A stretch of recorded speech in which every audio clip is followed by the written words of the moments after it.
So I got up and I said, I'm going to ask 3 questions. And that'll be the entirety of my talk. 3 questions. And I said these questions to everybody in the room.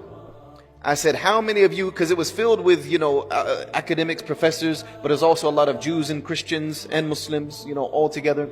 So I said, how many of you here believe in Moses? All the Muslims, Jews, and Christians, they raise their hand, right? So I said, okay. I said, how many of you believe that Moses performed miracles in his lifetime? Again, all the same people raise their hand. I said, how many of you have witnessed with your own 2 eyes one of the miracles Moses performed in his lifetime? Nobody can raise their hand. I said, but you believe in it by faith. You believe in it by faith. I said, how many of you believe in Jesus? And the Muslims and Christians, they raise their hand. I said the same thing. How many of you believed he performed miracles in his lifetime? They all raised their hand.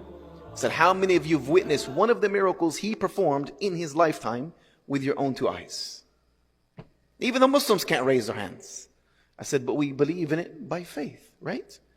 So I said, okay. How many of you believe in Muhammad sallallahu alaihi wasallam? Of course, all the Muslims raised their hands. I said, how many of you believed he performed the miracles during his lifetime? They raised their hands. I said, how many of you have witnessed with your own 2 eyes one of the miracles that he performed during his lifetime?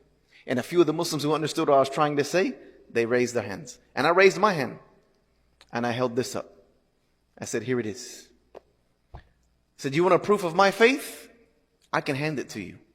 I don't need to prove it to you. You can prove it to yourself. I can hand this to you. This is the miracle of Muhammad sallallahu alaihi wasallam.